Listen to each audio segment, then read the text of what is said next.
Love music. Live sport. Talking football with Bill Young, Hugh Burns and Paul Hegarty on Rock Sport Radio. Okay, it's the final one of the week. We're talking football until 8 o'clock, as we always do tonight. Hugh Burns with me. Paul Hegarty joins us at 6:30. It's good to have your company. Stay with us until 8.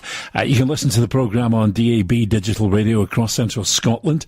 You can listen online at rocksportradio.co.uk. You can listen via your smartphone and smart speaker using the TuneIn and the Radiogram app. And, of course, you can watch the show live.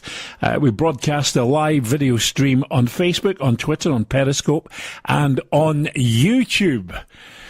You're going to be trouble tonight, aren't you? You've got the Red Bull. Just need a wee boost, Bill. A wee boost. A wee boost for Bunsey.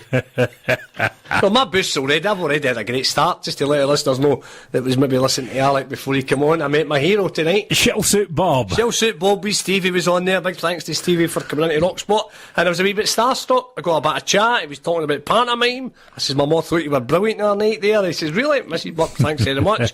I says, what about a wee chance of a wee walk on part in River City? He went, done deal, I'll get you on. So, what a great start for me. Chuffed. Walk on part. Can you imagine it? Get your Wrigley Spearmint gum. Yeah, like a wee spearmint chewing gum or macaroon bars. I'd love that, honestly. River City, 16 years it's been on. You could actually play a barman in the ship.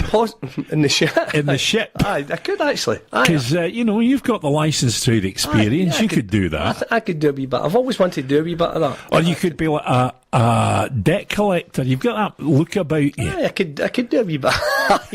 There's a bad one in there's a Lenny Murdoch. He's no well with us, so I could be the new... You could be him. I could be the new Lenny. You could be him. Change my name to Billy or something. I'm not getting into a player Lenny. It's just not happening. Brendan. Brendan Burns, the debt collector. With a Crombie. And the Peaky Blinders bonnet on. The Beamer. You'd be laughing. I got a bit of stick about River City, but I've never seen it. Well, honestly, I think it's great. The crack's great, and we Stevie we just met another. He was talking about Tom Miller. He's on to Tom's Twitter a lot, saying that he's never away for excuse me, Lanzarote. I says he probably is, and he says, Burnsy says, it's, I see you on Rangers TV, you get rather excited. I says, I do actually, to be fair, but that's the name of the game. But no, it's good. I like meeting people like that, to be fair. Good. So he was halfway down the stairs and he came back to get his selfie with you. The only thing is, there was a framed top at Alex Ray. It's Alex Ray's picture framed top behind you. It's wasted a bit. He would look apart as a scoundrel in River City. It took me and him with two baldies drawn up. That'd be good. That'd be an interesting combination. Who knows? Dumb and dumber. Well, listen, the Mitchells got away with it for years in EastEnders. So that's true. Me and Alec on River City. I don't quite see you as menacing, you and Alec as the Mitchell brothers. Phil and his brother. What was Grant. Oh, you don't watch it. No, I'd see EastEnders, but I don't watch. I've never seen River City. I've seen it, but I've never seen it from start to finish or anything. Exceptional. Love it. On Tuesday night, I love it. I love Tuesday. Well, I'm always driving back home when these things are on. Well, I mean, I don't see EastEnders or Emmerdale or Coronation Street or anything like that. I've always watched soaps, Bill. Always watched soaps. Who's game mate? Hugh Burns could be a pimp on River City with his Doug's hat on. It's probably right. You see, you only have to start talking about these things and these so-and-sos. They're jumping on it. Aye, they're away with it. Well, that's good. My night was made there meeting the wee man. He's away back to do his second stint. He says he's doing another show, isn't he? Cinderella, I think they're doing, isn't it? Yeah, I think it is, yeah. No, it's no. What is it? Oh, yes, it's no. I'm definitely not getting a gig on that, I know. I think it's Cinderella. He's doing it right through to the end of January. 2 a day. He's still got a bit of makeup in that one there, actually. Oh, there he is. What? He's behind you. I nearly looked. He did nearly look. He looked. He nearly looked. He did nearly look, but never mind. Listen, you want to go back and look at the games midweek before we get to Higgs, as we always do? Yeah. What do you want to start with? Do you want to start with Rangers? Do you want to start with Celtic? What do you want to start with? Well, Celtic certainly bounced back after, a below par performance at Easter Road. And Motherwell on the back of there, good result. You would have expected to put a better show. I was actually reading this morning, strange enough, I started there, that a lot of Motherwell fans like to read the record hotline, and the punter. The real punter for me is, sometimes you take a wee bit out of it that we can talk about. And he said there were 6 changes to Motherwell. 5. He says, absolutely disgusting. And attacking changes as well. He says it was not on the back of a good win. You keep it going. You go to Celtic with the strongest team rather than ready to prepare for your Saturday game. Obviously, the Saturday game, they entertain St Mirren, where they see themselves having a big chance to get another 3 points. It's funny that you've said that, because Hamish is our producer tonight on Talking Football. He was actually a reporter at Celtic Park the other night. And he was saying that, a lot of people couldn't get their head round this whole 5 change thing. And it was quite an attacking 5 changes. Yeah. Now, for me, what you do is you're never going there confident of picking up points at Celtic Park or at Ibrox, wherever you go. And you think to yourself, right, if we can stay tight, if we can smother the game a wee bit and we can nick a goal, we might come away with a point. But to go there with 5 attacking changes and kind of exposing yourself like that, the penalty finished the game for me. Yeah. As soon as the penalty got awarded, and it was a ridiculous challenge, going, as we've always said, with a leading leg, you're never going to win that way. Yeah, you'll always be penalised. The Motherwell defender, he knew exactly right away. He just lay face down on the turf. He knew exactly that he dived in. You don't dive in the box like that. You let him go as wide as you want. He wasn't going anywhere. No, he wasn't. Maybe going by him, but he wasn't necessarily going to put a quality ball in the box or cut back. So, yeah, it was a sore one. Big changes. The lad who, the letter I read, was laying into Robinson, saying they've went back the way, they're not as good as what they were. Probably disagree with that. Couple of cup finals last year and a good finish. Yeah. Still think they'll find their way in the league this year again. So, a bit harsh, but listen, again, fans pay their money, they're entitled to their opinion, the record prints it, and we buy it to read it. So, you take bits out of it. I enjoy reading it. And that's what his point was this morning. Why make changes when you've had a good result and go there, buoyant, tails up, keep your shape the same as it was as a winning formula, and go and have a go at Celtic, who at the end of the day might have been a bit vulnerable coming off the Hibs result, and maybe not that confident, but eventually you think to yourself, and we've said this before, Motherwell will always raise their game for the Old Firm. And you were expecting that on Wednesday night, albeit that it was at Celtic Park and not at Fir Park. You still expect them to give some kind of commitment there, and for me it wasn't there. Yeah, I don't honestly ever see Motherwell going and winning at Celtic Park. No, I don't, or even at Ibrox. And I see the two of them, and they're like rabbit in the headlights. They'll play in wee pockets, but they look as though they've just got the inferiority complex about them when they go to either side of the city to play, and that's in the back end, a decent run or whatever. I can never see Motherwell being strong enough to go and beat the Old Firm on their own. But at home, we know what they can do. They've did it to Rangers. Well, they've got a 3-3. Well, they did it to Celtic as well. 3-3 and a 1 each just not that long ago. So they can do it. It must be frustrating for Robinson. There's no doubt about it. I've seen his interview. He's always blunt and straight to the point when he gets his post-match, and it's good to see. But yeah, Celtic back to winning ways. Good result. Brown in the middle of the engine room again, and one or two good performances. On the back of that, I see Edouard looks as though he could possibly be fit for Celtic's game, I think, against Aberdeen and Rangers. Yeah. That, I think, is a big call, because you know something?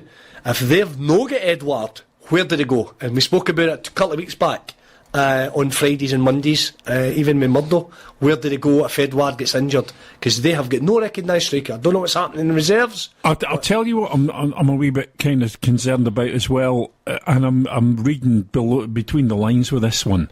I'm wondering, he said Ryan Christie's wasn't as bad as you think it looked, and he could be back sooner than expected, but he's fighting tooth and nail at the minute to get Rogic out of going to Australia. How's he going to get him out of that? Well, I don't know, but he's saying he hopes common sense will prevail. Wait a minute, common sense prevails, but Australia can still pull rank. Yes, of course they can. Of course they can. That's a no-brainer. Christie's back for tomorrow's match, apparently, right. So maybe I'm wrong with that one, but he still wants Rogic available for Rangers. He actually said, how's Tom Rogic going to feel if he's sitting in Dubai at a training camp watching the Old Firm game when he could be playing in it? Well, I don't think the Australian manager will be bowing to pressure there. I don't think it'll be bowing to pressure. I think it'll be... Listen, the Asia Cup for Australia is a cup that they'll honestly think that they can do well and possibly win. Yeah, they can. So he's not going to do anything that's going to deplete their chances of that. Player, Martin Boyle. There's Boyle and there's Milligan from Hibs as well. Right. And there's also... Who else is there? McLaren as well. Yeah, Jamie McLaren from Hibs. So there you go. There's 4 players from the Scottish Premier League there straight away. And it'll not be a case he'll let 3. He'll take 3 and you can just have Rogic because it's an off-him game. Well, that's the whole thing, because Lenny's then got equal claim on any or all of them. Well, because they've got Hearts Boxing Day. I read it this morning. It's a big call from the Australian Federation, who, I've just asked you, pull rank. That's it. End of chat. There'll be, there'll be any circumstances arise, and I don't think that there'll be any leeway with that. Well, look, Hibs were given the option of postponing the match with Hearts on the the 29th, and turned it down. On the back of them being called up? I don't know whether it was in the back of them being called up. I'm assuming it was. So that means if they'd have called Rogic up, Celtic could have cancelled the Old Firm game? No, I don't think it's quite working like that. But Hearts, I'm sure Hibs were given the option, weren't they, Hamish? They were given the option of actually postponing the fixture and playing it at another date. Wow. And they turned it down. But here's what I'm saying. If Brendan Rodgers, if you have 3 players out on international duty, you can postpone a fixture. So here's... 3, I'm going Rogic with one. 3's the magic number. Right, got you. If you'll pardon the pun. But if you get the situation with Rogic, let's just say the Australian manager decides Rogic can stay and play in the Old Firm game. Surely, with 3 players that are key players for Lenny away, he's got a bigger call on him to say, well, look, if Rogic can play in the Old Firm game, we've got a local derby against our biggest rivals. Surely you should be releasing these 3 for me. Mm-hmm. Yeah, I think... There's a lot of negotiations to be done. I don't think he'll release anybody. No, I don't think he will. I think Rogic is an internal part of his squad. He's probably his marquee player. Playing in the middle of the park with Celtic. There's no much bigger in the international scene. I agree. Than Tom Rogic, especially how important he is to Brendan Rodgers. And bear in mind that Rogic has already had World Cup experience this year. He did okay in the World Cup as well. Didn't he look out of sorts? He did okay. It's a tough ask for Australian players to go and kind of stand out in the World Cup. But I think you'll see him in Dubai. I'm obviously, I want to see Rangers do well in the game. And from a punter's point of view, I would rather Tom Rogic know in the Celtic team, because that is a big bit of ammunition that they'll be down on that game, because you've seen how much they missed him last week. I take it he didn't play against Motherwell. Was he back midweek? No.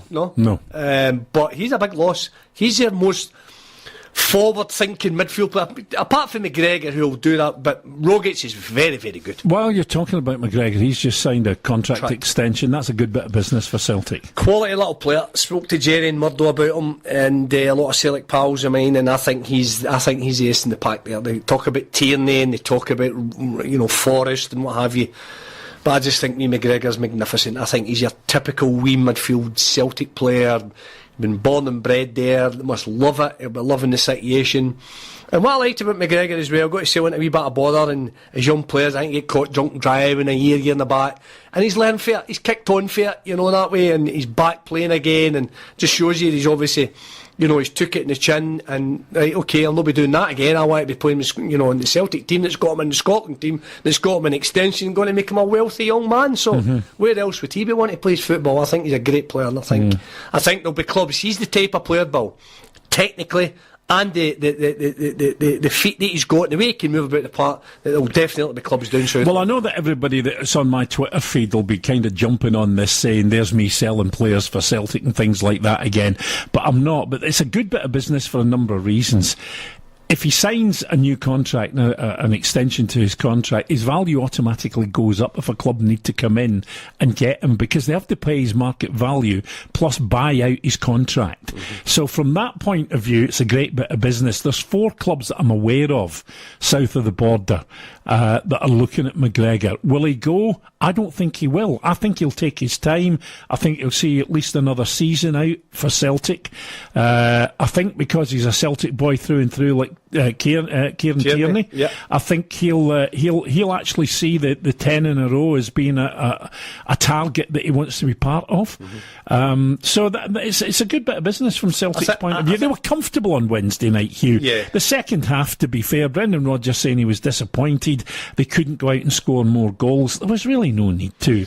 Having said that, I did say earlier in the week, and I'm going to stick with it, goal difference at the end of this season could be more important than it's been for a long, long time. Yeah, when the 3-up fans are they want to go for the jugular. Yeah. I've been part of it and seen it myself, and they've taken their foot off the gas a little bit.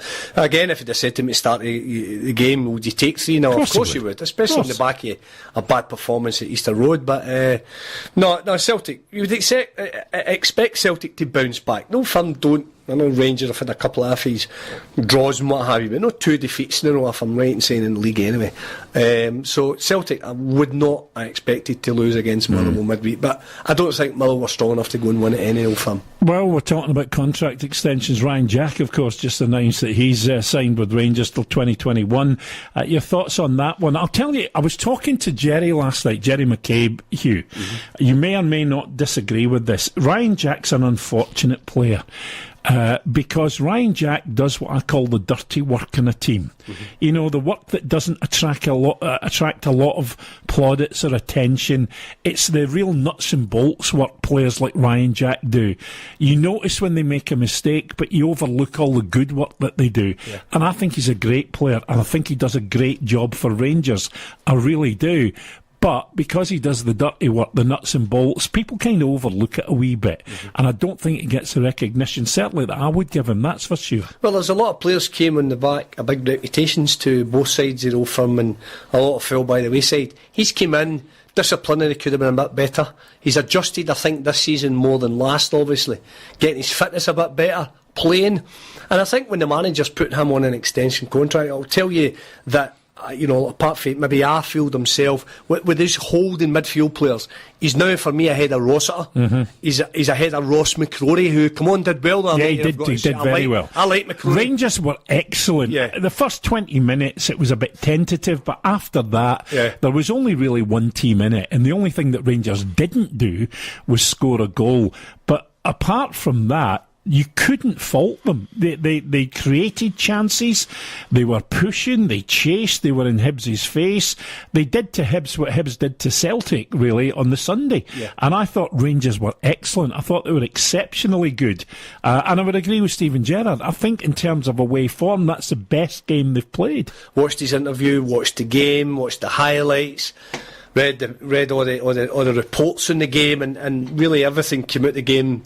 And reports that I seen. Rangers dominated. They got wide.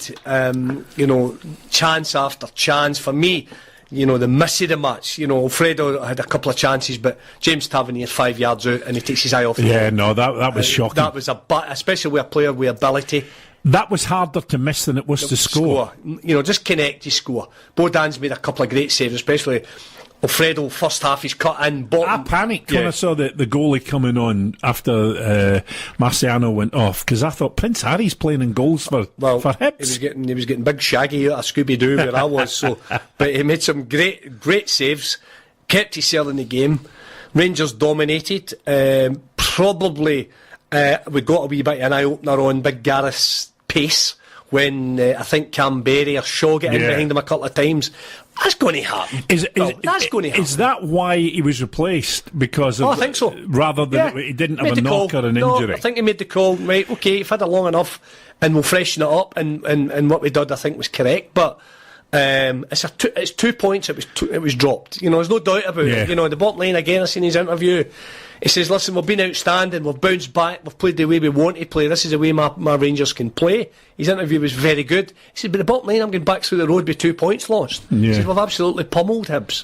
He says, "In every department, Rangers were second nowhere, Bill." No, I agree wholeheartedly. And should have won the game, handsomely, but we didn't, and that'll hurt them. That we've had so much of the ball away from home, chance after chance. Didn't it look the odd time Hibs went, looked as though they were kind of opening us up, but did they really get in behind us that much? I think, am I right in saying that? Ewan Robertson was our reporter at Easter Road, and he said Neil Lennon waxed lyrical about Alfredo Morelos. He said, and off camera, he actually said Morelos is the best striker in the league. He's got better. His all-round plays get better. There was a wee bit of powder keg with the boy Porteous, who was a wee bit magnificent. He was magnificent the other night there, Alfredo Morelos, and Porteous had a great game as well. So he lived up, he stood up to that. Red card for Porteous? For the challenge up there, right across, 100% red card. And the handball as well, I've got to say. Stephen Gerrard said it was. Hit his shoulder. He said it hit his shoulder. We haven't got any complaints about that. I'm sorry, I actually saw it from behind in slow-mo. And it hits just above his it hits just above his elbow, and he moves his elbow to the ball. 100%. It is 100% stonewall a penalty. I would just like to have seen, I think where he didn't bring Lafferty on, and I think we've spoken about Lafferty just before we come on, and where he's not really the player that he started with Hearts. That could come back. He's got ability. He's just trying too hard just now. He's not getting a run in the team. Legs are no there. His eyes no in. So, that could easily happen overnight. The big laugh comes in and scores a couple of goals and he's flying. But the biggest problem, as I'm getting in, is where they going to play him? Because he is one up top. Play with Morelos. You'll not play Morelos and Lafferty. No. But again, to go for the jugular the other night there, maybe possibly could have went for that late on and went for the goal and played two. What you mean, playing two up top? Yeah, could have done that late on. But again, I think we're limited on real ability on the bench to play up front. Again, all week we've read about who they're after. Is Solanke going to happen? The problem is, Hugh, I heard the Solanke deal was one of those ones that if Solanke wanted it and Rangers wanted it, Rangers would get Solanke. And the boy on James Pearce, who's a Liverpool Football Club reporter for the Liverpool Echo. Now, I know for a fact that there's nobody gets more of the inside track than the reporter for the club, for the Liverpool Echo. The Liverpool Echo are all over football in Liverpool. Yeah. James Pearce said that he thought that Rangers were actually favourites to get Solanke. The problem that I've got with that is, if Solanke goes to any club, he's want to be guaranteed a high degree of game time. You cannot drop Morelos as the league's top scorer and the club's top scorer to make way for Solanke. It doesn't make any sense. No. So you're left with two options. You pass on Solanke, or you think, I've got a bid for Morelos, I get rid of him and bring in Solanke, which makes even less sense for me. Yeah. While Morelos is flying for Rangers. Well, I think somebody would need to, make way for him in the middle of the park, and you'll need to. If you're bringing Solanke in, you've got to play Morelos maybe off him, or vice versa. How they work it, they've got to play the two of them. But we've read about Shankland. Old Firm looking at him as well. I know that the Old Firm are looking at him, but we discussed it the other night on the show.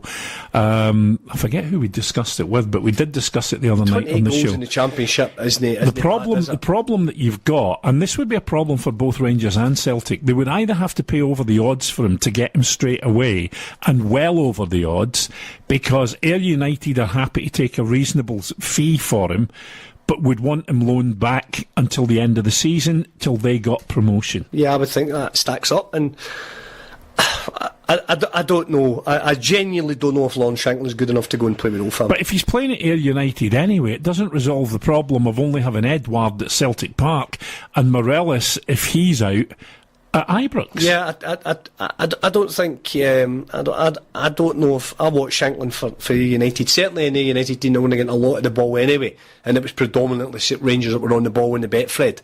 But to me, it didn't. Bill, I'm not taking none away for the boy. He scored 28 goals, but I used to be a massive advocate of. There's not a big difference between the Championship and the Premier League. Massive, yes, there is. Ask yourself this though. Could that boy take the step up playing with better players around him? No, apart from no Firm for me. No? Okay. I think I think he was unlucky that he's been at Aberdeen, or Aberdeen would be coming back in. Well, I think he's quite lucky that he's been at Aberdeen, because I'm not sure that Aberdeen's the right club for him to go back to, even though that Aberdeen still do need to strengthen in terms of strikers. You only asked me my opinion. I don't want to miscry the kid. I don't really know that much about him. I know the United boys that I know are raving about him, but raving about him in the Championship and raving about him playing in front of 50,000, either be it in the West End or the South Side or the East End, is a different ball game for me. And again, who was the last person that came for United and was a star at both either side of the Old Firm? I can't remember any, Bill. And I'm sorry, but I think Lawrence Shankland is a Championship player. You look at what...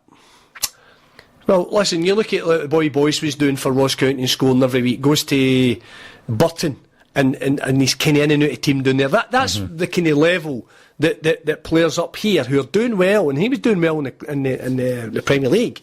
Liam Boyce was scoring every week, and Shankland's in the Championship, and you look at that and you go, is he good enough to go get in behind top class defenders and score every week for the Old Firm?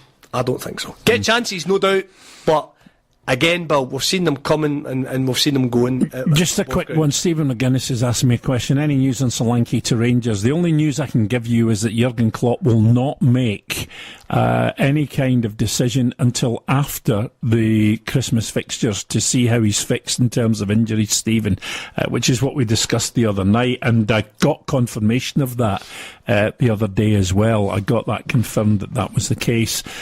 So as far as I'm aware, Rangers, I've been told they've got first pick on him if Solanke wants to go to Rangers, and that's what it'll come down to as much as anything. I'm also told that Rangers are looked on favourably by Solanke, but Jurgen Klopp hasn't made a definitive decision on whether he'll leave Liverpool in January to go on loan until after the fixtures are finished through Christmas and New Year, so that he can see whether he's got injuries that Solanke might be able to cover if necessary. Well, it's a big programme, isn't it, over the festive time, but just going back to Stevie Gerrard, I've liked the way he dealt with the Jaira situation. You know, he was very frank to the press, kind of slowed it down a little bit, went, listen, you know, I need to sit down the Ogie and find out what's happening and see his chain of thoughts, where he wants to be. I'm pretty sure that, you know, I think he'd said, you know, we need to let Liverpool know what's happening. So I think he's you know, he's juggled that one round favourably. That there's not going to be any fallout between him and Liverpool. He's basically, no. Listen, you know what I mean? From what I've heard is that the relationship between him and Liverpool, between Rangers and Gerrard and Liverpool, is absolutely unblemished. I heard also from Liverpool this week that it wasn't that he thought it was too tough or too rough. It was because he hadn't settled. I believe he was travelling when he was at Sunderland.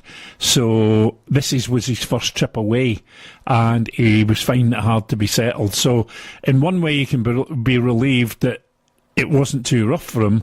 In another way, you could be disappointed he was missing his mammy. Well, it's a big bad world out there. So, you know, but if you're a footballer, for me, part of being a footballer is having the right frame of mind, the right attitude. Yeah. And I don't think nobody will take the disappointment away from me of any footballer saying, I can't settle. Yeah, he huffed and puffed a little bit. Great ability. I listened to Gary Mack talk about him a couple of times. We'd met after the game, and he says, Shuggy, you've no idea. He says he just didn't want to hear the other. Not in a bad way, but he didn't realise the talent that he had. I saw him interviewed once, and I thought, this kid's very matter of fact about this. You know, and it was quite a strange interview, and he was very kind of nonplussed about playing for Rangers, and it was one of his better games, and he was getting quite a bit of praise from whoever it was that was interviewing him. It didn't seem to be you know, going overboard about himself. I think he's like that. I think he was that type of player that I don't think he realised that he had good ability and was kind of getting in about games, you know, and it was his first big, run of games. You know, with things like that, Hugh, I'm inclined to believe that if you don't understand how good you are and what you can do, I think you play at a flat line a lot of the time. Trick, yeah, do you know what I mean? Yeah. Yeah, you've got to have that wee arrogance, that wee swagger about you. Especially, again, coming to the Old Firm, you've got to have that in you. And coming from Liverpool, where you've got to have that there as well, obviously. Yeah. And if you're not bringing that with you, I think you're struggling, and he's moved on. Very difficult, as Stephen Gerrard said, to be critical of the Rangers team on Wednesday because their performance was excellent. They just couldn't convert it to goals. No, it was possession, pass, got wide, got it into the box, made chances, pushed up, gave nothing away. Good pace. Yeah, it was a perfect performance. His shape was always good. Their shape was always good. At no time did they ever look under pressure in the game, even though they were pressing Hibs. They always looked to have enough in the locker to get back and tuck in and make things tight for Hibs to score. But at the end of the game, it's still Red Hibs 0, Rangers 0, and you know, Rangers went there last year and was battered by Hibs and won 1-0. So sometimes things come back and bite you in the backside. It would have been a tragedy if we'd have lost a goal, but would we have took a point before the game on the back of the Hibs performance against Celtic? I was quite happy. No happy after seeing it, but the fact that we've no lost at Easter Road, I was quite happy. Somebody's just tweeted in, the armed forces are out as a second career for a gyro then. Deserter. There's always one, isn't there? A French Foreign Legion. Higgs, how are you? Good evening, Bill. Good evening, you. Good evening, Paul Hegarty. How are you? I'm fine, thank you. How are you? Listen, very well, Paul. And Bill was singing your praises. He says Big Higgs is absolutely fit as a poacher's dog. He says he met you in Dundee. Did you go for a sherbet, or did you go for lunch or anything? No. Did you? So I had a lovely lunch. Did you, Bill? Look at his face. Look at his face. Exactly. Did you go for lunch? Well, what did you think? I'm just going to. You've got to look after your pals. Well, I'll tell you a story about going for lunch and snacks and what have you. You know Bob Smith that does our reporting here on Rock Sport. Have you heard Bob? Have you heard him? He's very good. Yeah. And I met him down in Overlay a couple of weeks ago, and I've heard one or two conflicting reports about Bob being a bit tight. And we're sitting at the bar. I told you the story, didn't I? He says, "You having a drink, Hugh?" I went, "No, I've got a Diet Coke here, I've got the car." He says, "You want a wee packet of Quavers?" I says, "No, I'm okay at the moment." He went into his pocket and brought out one of the wee grab bags. He brought them down for the house. And then he went to the bar for a packet of Quavers. I couldn't believe I was telling Higgs about the time you invited me to go to lunch with you and we said. And I said, he invited me to go to lunch with him and Sid, and then got up the pair of them and walked and left me to pay.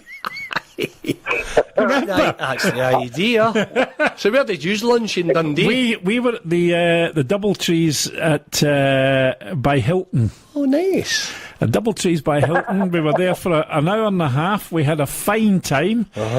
Higgs looks as if he could still play. Well, we did say that, Paul. We says you're looking after yourself. He got his Specsavers, okay. Says Big Higgs is fat. He could still play. Higgs, listen, I've got a confession to make, mate. I've dropped you in it. The boy Stuart, who's the associate director for the fans at Tannadice. I can't remember his second name off the top of my head at the minute, but he was on the show with me the other day, and we were talking about Mr. Ogren coming in, and Stuart Campbell, and we were talking about Mr. Ogren coming in, and I said, look, the elephant in the room is it's come up again about a merger between Dundee and Dundee United. And he said, oh, no, I hope that never happens, blah, blah, blah. I said, well, I was with Paul Hegarty this morning. I said, and he says, worse things could happen. Oh, he went into orbit. I'll be talking to him about that. So I've dropped you in it, pal. I'm sorry. I wouldn't worry about that, no. Your secret secret rule, eh? Good eggs. You're in top form, right, big man. You're in top form. But it was a very enjoyable couple of hours we spent. I thoroughly enjoyed it, Higgs. That book was nice, wasn't it? I never knew what it was when I brought it up to you.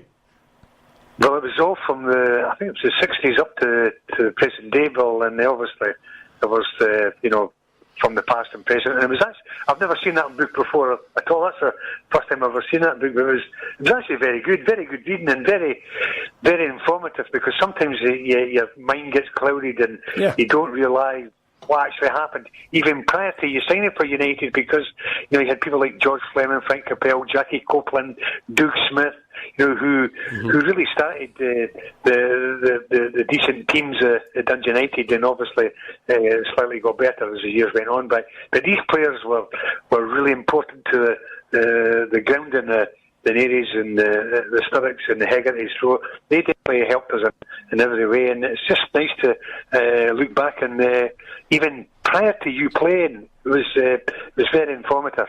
Did you take a book up? Well, what happened was a parcel came to the radio station. It was addressed to me and then brackets Paul Hegarty, and it's been lying here for 2 or 3 weeks. Mm-hmm. And of course, I was hoping to see Higgs before I did. But when I went up on Wednesday, I remembered to take it with me, and I gave it to Higgs, and he says, "What is that?" I said, "I've no idea, but I'm assuming it's a book." And when you opened it up, it was literally a book all about Dundee United. Big thing. It was stacked full of stuff, and it was a great book. And I don't even know who it's from. Well, whoever sent it in, Bill, must appreciate what they've done, because if they want to forward their name, I'll write out to them and write a letter to thank them. Well, there you go. But it was it looked a really, really good book, so I'm glad it's turned out that it's given you a wee bit of pleasure to be able to sit back and look back all over that stuff. Did you take the other books up that you used to be in the habit of reading? What, the ones with the reader's wives in? No, I never gave him them. They're out in the shed.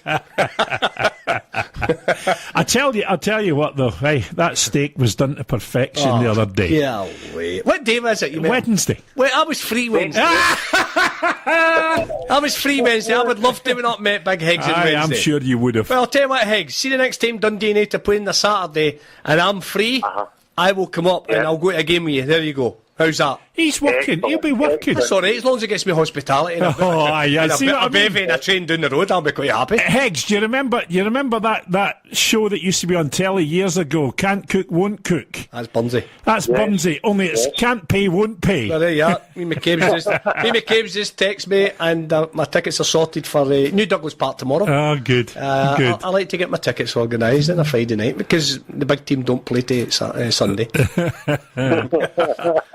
I told you to have a lip on when we told them that we had lunch in Aye. And then when I went up Higgs to pay the bill, the boy behind the counter said to me, "I've been sitting watching you," he said, "talking to one of my boyhood heroes." Oh, really? And I said, "Yes, I can understand that." He said, I loved them. He says, "Still one of my boyhood heroes." There you go. Who was it, his dad? No, it was a boy that was working in the hotel. I know it was, I'm only kidding.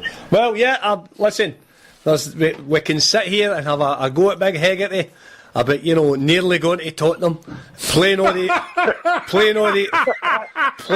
games with Dundee United. I wish you hadn't said that, because you know what I did? Mm-hmm. I gave him the book and said, "Higgs, this is to make up for getting the move to Spurs." Well, I'll tell you one thing, Higgs. I don't know who was keeping you. Who'd have been keeping you at the team at Spurs at the time? Who was the centre half at Spurs? Who was playing there? I'm not taking the bait. But I'm just thinking, who would have been Paul Miller? Would have been a centre half, am I right in saying? Paul Miller? I played in his testimonial at White Hart Lane when Soonest came. Paul Miller was a centre half. Graham Roberts. Perryman was maybe more right back, Higgs, was he no? No, Perryman was a left half. No, your knickers. He was. Perryman was number a right 6. He played right back. Cyril Knowles was right back. Steve Perryman played right back. Right, okay. I'll tell you that right now. He played number 2, Steve Perryman. Your feet. I'm telling you. Higgs, you would have strolled into that team. Take nothing away. All said and done, bit of crack, what have you. For me, Hegarty, Bill, was the best centre-half that we've had in this country for years on end. And I'm not just saying that because he's on. It was different class, Big Hegarty at the back. McNary made him look a player right enough, but he was magnificent. So If it wasn't for David Neary, I would have been there, so that's very complimentary. Yeah. But, tell me, are you feeling okay tonight? Because I'm getting compliments galore. I've had a wee Red Bull to myself here, to be fair, and it's kind of it's gave me wings, so I'm kind of up for it. Bill hates when I go in the Red Bull, but no, I'm just trying to be complimentary. It's nice to have a wee pop at you in that now and again about the Spurs thing, and we know you're still doing about it. To let the listeners know they watched you, and they didn't just pursue it. I don't know who the scout was, but he started as a midfield player, later went to defend. Yeah, right back. I don't know, it doesn't say. It just says he was a right back. It just says started as midfielder, but latterly played in defence. I'll text Graham Roberts. I bet he comes back and says right back. You're going to get common sense at a Robbo at 27 on a Friday night. Good luck on that one. Possibly not. Possibly not. Hegs, when we're talking about the... I don't know if Bill wants to go back to just quickly. Did you watch the Rangers game midweek, Rangers and Hibs game? I think it was a decent result, especially on the back of Hibs' great result against Celtic on the Sunday. Yeah. That's what I think as well. If you thought before the game, with Hibs getting a wee bit better over the last 2 or 3 weeks and getting a great result against Celtic on the Sunday, Hugh, I think it was a decent point for Rangers, because I think they've had a wee bit of hangover since getting knocked out of the Europa Cup. Yeah, possibly. Yeah. And I think it's just taken them time to sort of realise what's happened. And the most important thing for Rangers was to beat Hamilton, irrespective it was 1-0, and it was a fairly solid and dogged performance by Hamilton, with them losing a goal after 3 minutes. So it was a decent performance from Hamilton, but most important for Rangers, it was an important 3 points. And I know that Stevie Gerrard's not happy with a lot of things that's happened during that game, but to get a point at Easter Road at the best of times, I think it was a very good point. Celtic back to winning ways against Motherwell as well midweek. I think it's been a bit iffy, to be honest. Celtic, they're sort of blowing hot and cold just now, and I know that Brendan Rodgers was talking about, got few and far strikers between the lot of them, but a lot of the other teams in that division as well always are looking for strikers. But when like Celtic have a vast squad of players, I'm sure they could play Scott Sinclair up top or Forrest up top, and easy make players available for that position. Yeah, 24 hours earlier as well. We never spoke about it, Bill. Aberdeen 5, Dundee 1. That was a bit of a doing for Dundee as well, Paula. Well, up until last week, Dundee had I must have turned the corner, Hugh, but they hadn't been beaten 4 games. But they lost to Kilmarnock 3-1 at Rugby Park. I think quite handsomely, and obviously going up to Aberdeen, and Aberdeen are on a decent run of form now, and they're just sort of tucked in behind Celtic, Rangers and Kilmarnock, and I wasn't expecting too much for Dundee on Tuesday, but I wasn't expecting 5-1, and that's a real jolt for Jim McIntyre and his squad, and Jim's obviously really upset at how they played and how their attitude was during that game. So I think he's going to make a right few changes tomorrow, because he's not happy with what he saw on Tuesday evening against Aberdeen. Yeah, absolutely. Moving on to tomorrow, yeah? No, I'm going to take a quick break, and then we'll come back and we'll move on to tomorrow, so we can go fairly uninterrupted through the fixtures. So you take a quick breath, the pair of you, and then nobody can hear you. You're switched off. Nobody can hear you at all. See, you're just chuntering on there like a wee budgie twittering. We'll be back in a minute right after this. Love music. Live sport. Talking Football with Bill Young, Hugh Burns and Paul Hegarty on Rock Sport Radio. OK, gentlemen, we will move northward to Pittodrie tomorrow, and Aberdeen against Hearts. We'll start with you, Heggs. I'm guessing Derek McInnes, when he's been on the telly up there, has been full of confidence, full of praise and full of optimism. Definitely, Bill, yeah. He was singing the team's praises, and rightly so, because the Aberdeen seem to be on a bit of form now. Before that they were grinding out results and not scoring too many goals, but they seem to have turned the corner, and obviously the result against Dundee in midweek was excellent. I think the boy Max Lowe, who's on loan to Aberdeen from Derby County, it looks to me as if he's going back to Derby come the turn of the year, because they want him back, and he's been playing reasonably well at fullback for Aberdeen. It took him a wee while to settle in, but it appears to me that he's really wanted down south, so he's way back to Frank Lampert's team, Derby County. And I just think with Aberdeen just now have had a bit of a confidence boost, because certain senior players are playing ever so well. And I feel, with them Cosgrove and Ferguson and Shinnie playing exceptionally well, I think everyone at Pittodrie happy with the situation. And they've tucked in, as I said earlier on there, guys, they've tucked in just behind Kilmarnock, and I think that's probably the position they want to be, and obviously try and overtake Kilmarnock and obviously the Old Firm, but I think that'll be difficult. But I think Derek McInnes is absolutely chuffed to bits with his squad just now and his team, and rightly so.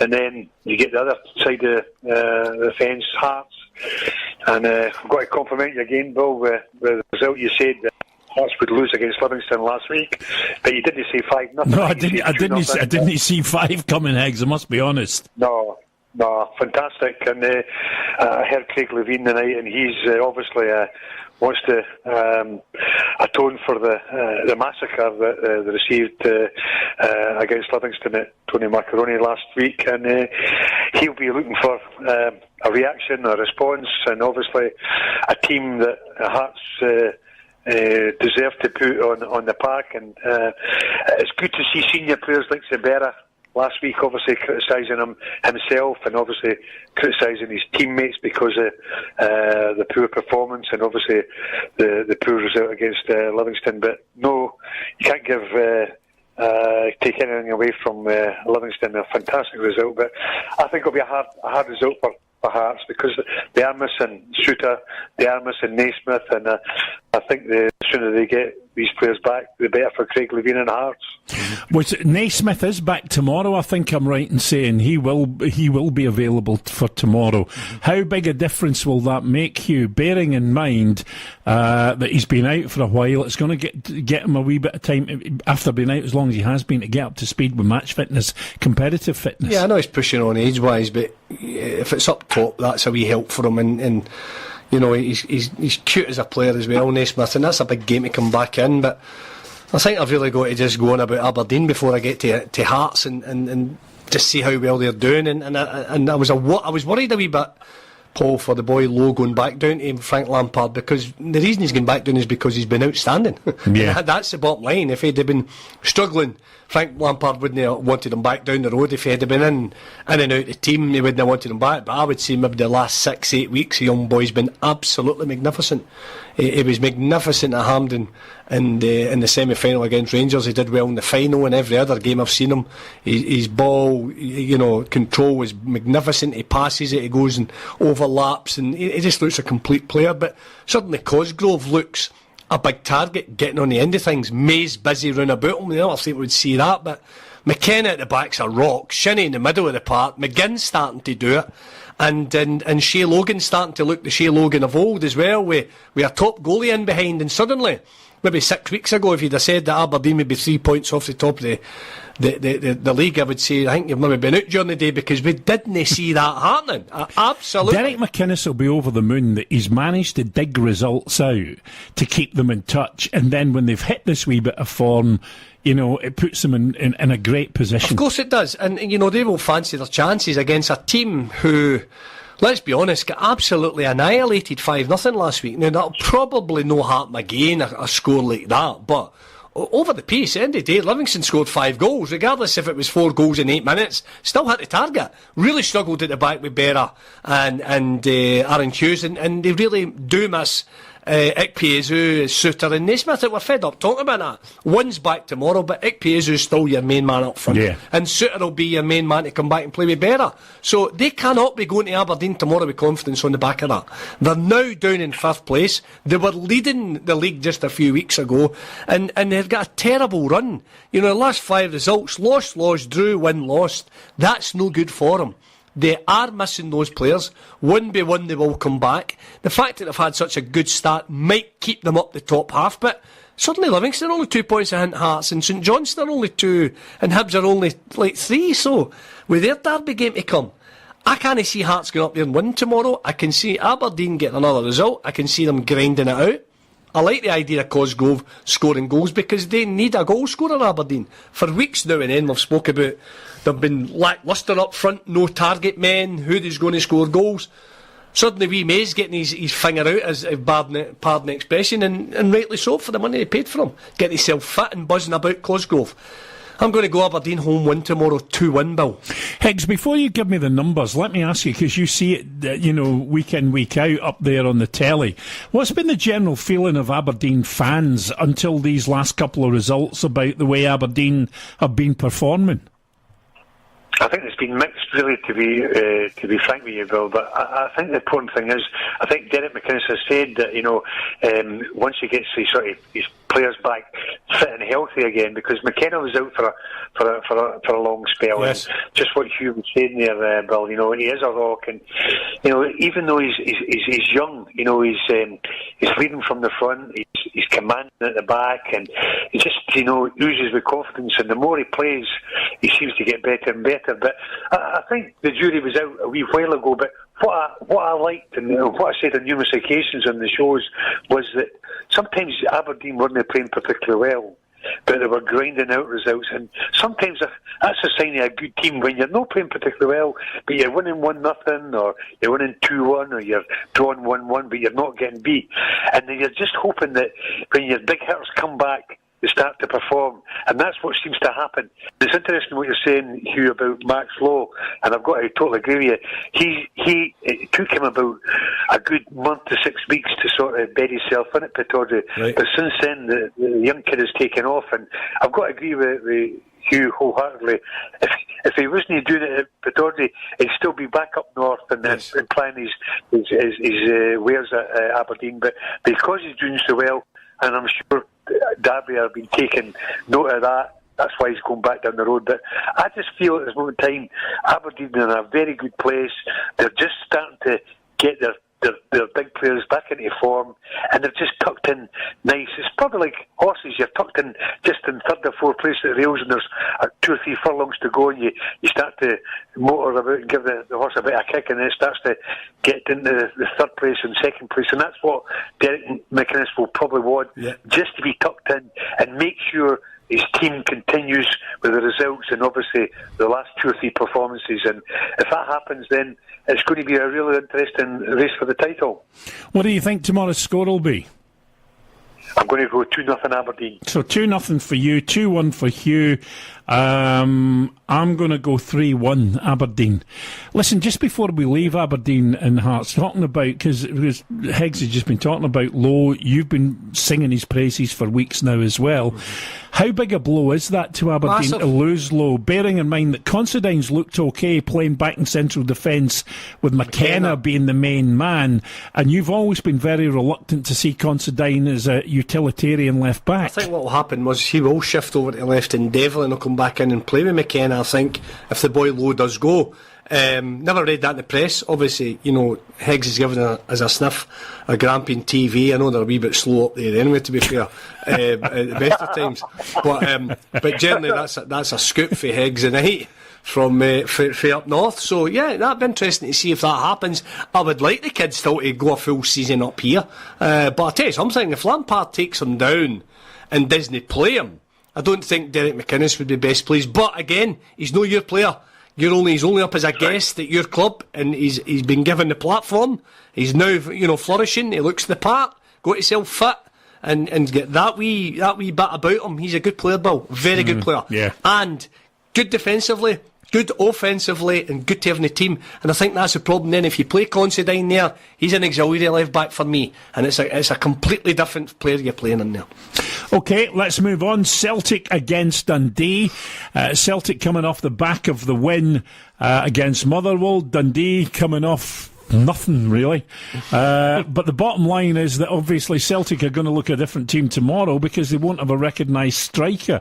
Odsonne Edouard is out tomorrow, but Brendan Rodgers saying that he may be back in time for the match against Aberdeen and Rangers. Hugh? Well, listen, they could bring me Bobby Lennox in tonight and he'll score them all at Parkhead for me. I'll be honest with you, I do not hold any hope for Dundee whatsoever. I cannot see them going and getting anything at Celtic Park. They will go in, they'll frustrate Higgs again. As I told you, there are going to be big changes for his personnel at Pittodrie. But how can you go to Celtic Park tomorrow and think you're going to get in and you're languishing? Terrible run they've been on again. 9 points, Celtic tails up, midweek win. Celtic cannot let their guard down whatsoever because they know that Rangers, Kilmarnock and Aberdeen are all going to be biting at them with big games coming up through December. Interesting, Edouard will not play, but again, Higgs has spoke about Forrest up through the middle, Sinclair up through the middle. Well, Ryan Christie's played up. Yeah, I mean, it's not his natural position, but he has played up there, and he is back tomorrow. So he's got the option of bringing Christie in and playing him there with Scott Brown staying in the team. But I'll tell you what was interesting, guys, just very quickly, and I'd like your thoughts on this before we get any more back into this game.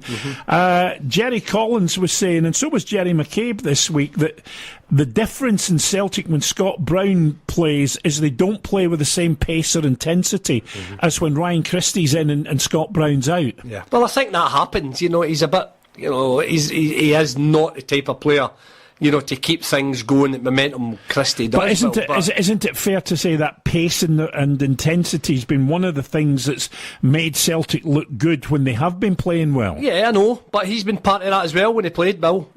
Scott Brown was in there in the engine room when maybe a bit younger and what have you, but again, I've got to say, I've always said, when you watch Scott Brown, he's the type of player that you would say, I'd love to play in there against him. Something because he can play. He's had 500 games with Celtic. Now, that is an incredible amount of games. And, hats off to him. Only 12 people in the history of the club have played 500 games. Well, again, today, Stan Petrov's waxing lyrical. They should be having him on an extension of his contract. Shouldn't be letting him go down under. Get him on a contract now. Scott Brown's still a big integral part to play for me. In the middle of the park, if they want to go and win the treble, there's no doubt about that. I still think he's a top player. I said last year in the 2-2 game, if he'd have been our team, we'd have beat Celtic. I still think he's a player. And he can probably play for another couple of years, Bill. Yeah, he will slow it to an extent, but I'll tell you something, I don't think the Celtic fans have been very nice when they say that, because he's the type of player. He's a total one-off, Scott Brown. He's been there for a length of time, 12 years, I think. Pound for pound, what a purchase he has been. And I've just wished all the years he'd been in my team. Higgs, what would you do if Ryan Christie's fit tomorrow? Would you play him, and would Scott Brown make way? Or does Scott Brown stay in the team and you bring Ryan Christie in to play, kind of covering for Edouard? I would play Scott Brown anytime, or every time, because the experience he's got, he's always makes himself available, Bill. He doesn't hide. He takes balls into real tight areas that he's only got 1 or 2 players around him, but managed to get out of the situation because he's got a great football brain. I think there's a place for Scott Brown, because when you've got people like Ryan Christie and McGregor around them, they've got the legs. They can get themselves forward to go and support the strikers when they've got the strikers on the park, whether it's Edouard or Griffith when they're playing. That there's always a place for Scott Brown, because Neil Lennon's a very similar type of player to Scott Brown. They're not the most gifted in regards to pace-wise, but see their football brain, see their passing ability, see them slowing the game down, slowing the tempo down. That in itself is great, and they can play telling passes when they want to, and that to me is great. And when you've got young, youthful players around them, let them do the running, let them get themselves forward and make opportunities and score goals and make goals. He's always an outball. If anyone's struggling, Scott Brown is always there to get the ball, and he's always available. Guys, let me ask you this as well, and I'd like both your views on this one. Jim McIntyre saying he's going to make changes, and I'm assuming that they might be substantial changes. Do you make changes to go to a place like Celtic Park, or could you be risking making a bad situation worse? I think he's only get out tomorrow, and his only hope, I think, for me, Paul, is they don't have a striker. And again, I've got a score down there, and it was probably double that if Edouard was fit and ready to go. On the back of that, we've said, if Edouard gets injured, where did he go? And that's a big question for Brendan Rodgers to answer tomorrow. Yeah, he's got ability. He's probably lucky that it's Dundee tomorrow as well, the fact that they are expected to win.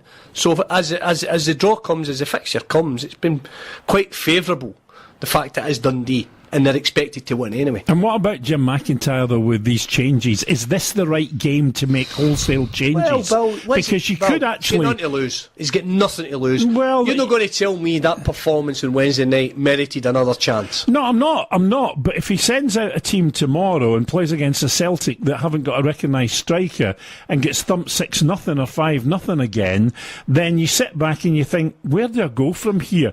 And what message does that send out? The only way I see Jim McIntyre getting absolutely anything for that game is going park the bus tomorrow. He's got to go and park the bus and say, right, Forrest on the right, Sinclair on the left, who have they got up front? Let's just pack the 18-yard area and maybe try and nick things at corners or free kicks. That is, for me, the only chance of Dundee getting anything at Celtic Park tomorrow. That Celtic don't have a striker. Heggs?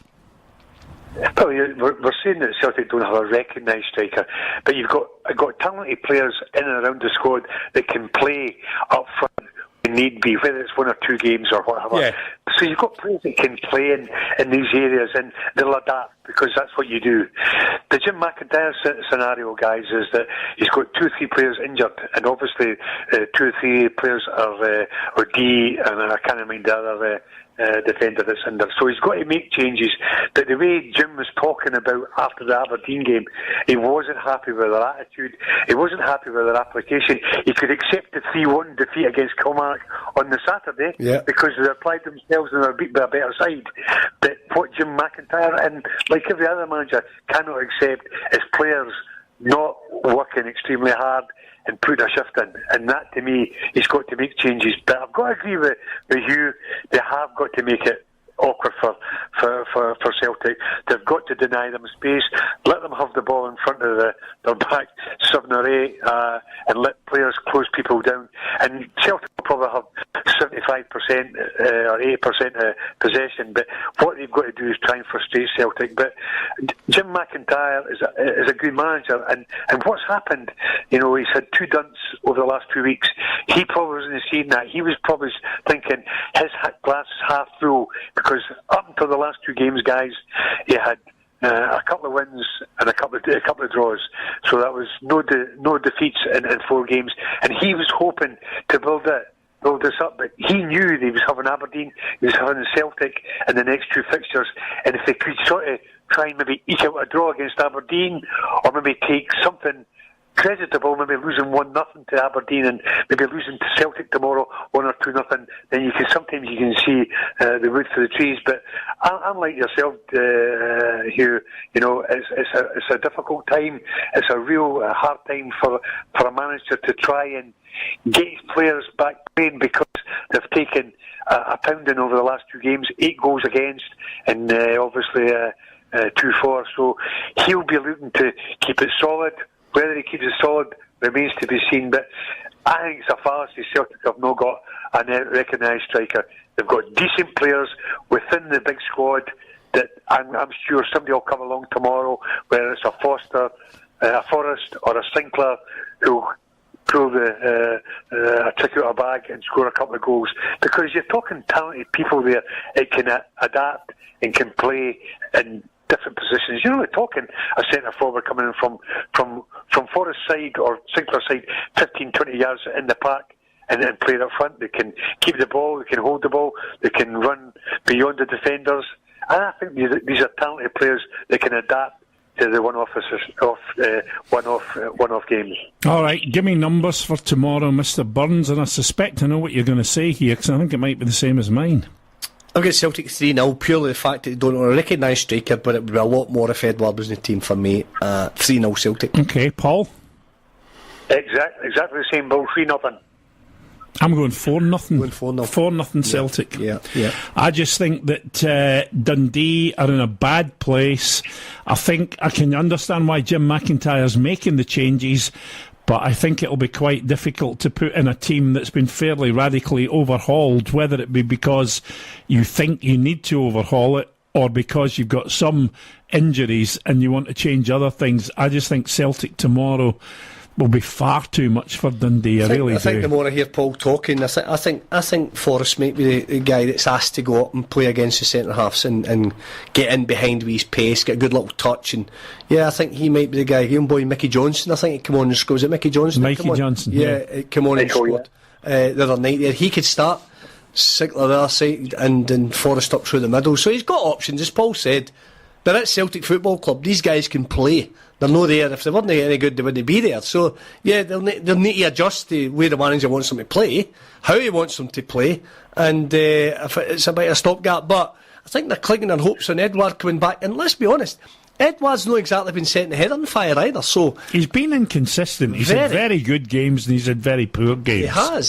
For the type of money that allegedly Celtic have spent on Edouard, I don't think he's certainly the finished article. So if they're pinning their hopes on Edouard scoring 20-25 goals, then I think they certainly come January, which has been reported this week as well, that they certainly are looking at 2 strikers, and I'm almost certain this time to get their noses in front that Peter Lawwell would definitely release funds come a couple of weeks' time when you think about it. But again, what are you buying in January? That everybody else will maybe outbid you to get. So I think that's a summer job for. Well, you've only got a limited amount of quality available in January. Maybe bring players in and loan. That's a different ball game. Yeah. Somebody was talking about some kid in Holland scoring 15 goals, 16 goals or something in the same amount of games at Roda. I think he's at Roda. But again, it's a big player. But Celtic have unearthed a right few gems over the last 10 years. But don't forget, they've unearthed a few gems that have been able to come in and find their way in the team. You bring somebody in now, and if he has to play and hit the ground running, that's not going to be easy, especially coming from abroad because of the way the differences are in the game. Well, it's still a big incentive to bring I agree with you. Celtic is an incentive for anybody. I agree with you, but I still think, you've said it yourself. There's players that have shone elsewhere, and Paul was talking about this when I was talking to him over lunch on Wednesday. You should see the face on it when I mentioned lunch there. Did you have a sweet? We had a lovely sweet. Oh, there's a surprise. Cheesecake. Lovely. It was beautiful, wasn't it, Higgs? It was nice, I must admit, it was very Did you have a starter? Yes, I had Cullen Skink. You did not? Cullen Skink. It was lovely. I love Cullen Skink. I can't remember. Did you have a starter, Higgs?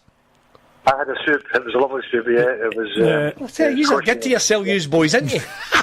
Higgs, you should see his wee face. You get to yourself. You know what he looks like? He looks like Oliver in the workhouse. Can I have some more, Did sir? you have a wee shandy? No, I didn't. No, I was driving and Higgs was driving.